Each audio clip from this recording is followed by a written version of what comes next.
Pop-up ad. Pop-up ads or pop-ups are forms of online advertising on the World Wide Web. A pop-up is a graphical user interface, GUI, display area, usually a small window, that suddenly appears, pops up, in the foreground of the visual interface. The pop-up window containing an advertisement is usually generated by JavaScript that uses cross-site scripting, XSS, sometimes with a secondary payload that uses Adobe Flash. They can also be generated by other vulnerabilities/security holes in browser security. A variation on the pop-up window, the pop-under advertisement, opens a new browser window under the active window.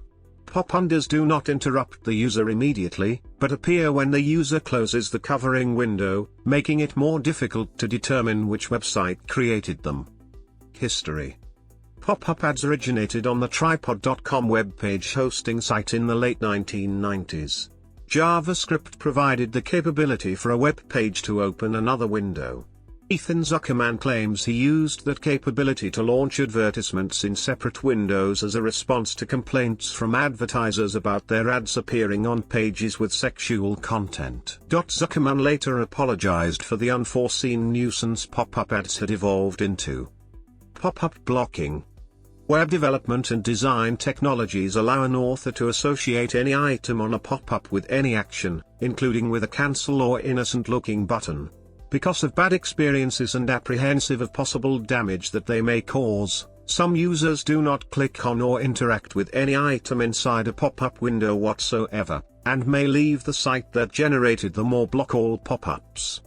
Opera was the first major browser to incorporate tools to block pop-up ads. The Mozilla browser later improved on this by blocking only pop-ups generated as the page loads.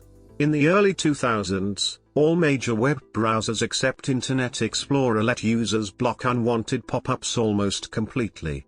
In 2004, Microsoft released Windows XP SP2, which added pop-up blocking to Internet Explorer. Most modern browsers provide pop-up blocking tools. Third-party tools add other features, such as ad filtering. Fake close buttons. Users of websites and web applications continuously experience unwanted pop-up ads through the course of their normal interaction with a web browser. Ordinarily, users respond by dismissing the pop-up through the close or cancel feature of the window hosting the pop-up. Because this is a typical response, some authors of pop-up advertising depend on this, and create on-screen buttons or controls that look similar to a close or cancel option. When the user chooses one of these simulated cancel options, the button performs an unexpected or unauthorized action, such as opening a new pop-up, or downloading an unwanted file on the user's system. Circumventing pop-up blockers. A hover ad or in-page pop-up uses DHTML to combine a banner ad and a pop-up window that appears in front of the browser screen. JavaScript imposes an advertisement over a web page in a transparent layer. This advertisement can appear in a variety of forms. For example, an advertisement can contain an Adobe Flash animation that links to the advertiser's site. An advertisement can also look like a normal window. Pop-up blockers cannot block the ad because it is a part of the web page, but it can be blocked with third-party ad blockers such as AdBlock and AdBlock Plus, or by using custom style sheets. URL redirection. URLs are sometimes redirected to advertisement pages by URL redirection. URLs are sometimes opened in a new tab and then the content of the old background tab will be replaced with an advertisement page by URL redirection. Other times it switches the tab the user is on to the advertisement tab. AdBlock Plus, uBlock and NoScript cannot block these redirects. Techniques. Pop-ups. Pop-under ads. Pop-under ads are similar to pop-up ads, but the ad window appears hidden behind the main browser window rather than superimposed in front of it.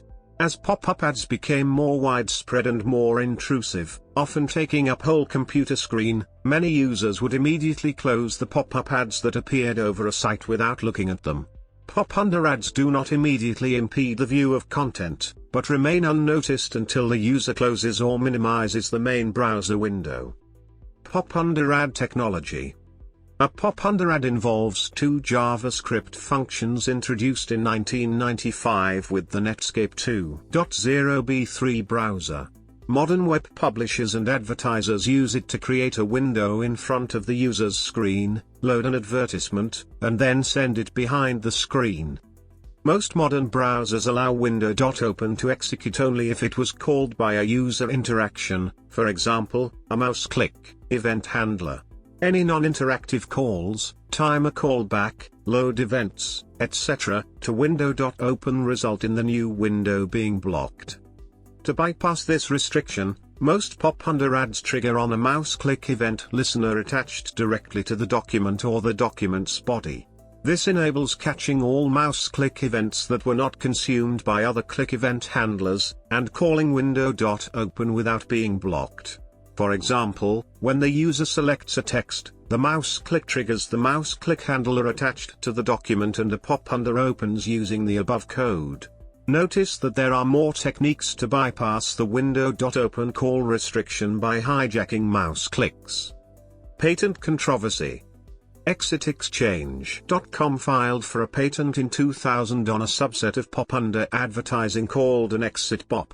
After years of controversy and numerous articles on the pop-under patent, the patent was awarded by the United States Patent and Trademark Office, USTO, in April and June 2008. The respective patent numbers are US Patent 7,386,555 and US Patent 7,353,229. Patent 7,386,555 is related to the method of opening an exit pop from a toolbar or software application on a computing device, whereas Patent 7,353,229 covers the method used to open an exit pop from an embedded script found within a media file, for example, JavaScript code on a web page. Copyright issues. Copyright aspects of pop-up advertising are discussed in the Wikipedia articles Derivative Works and Transformativeness. Both articles contain illustrations and links to examples of pop-up advertising.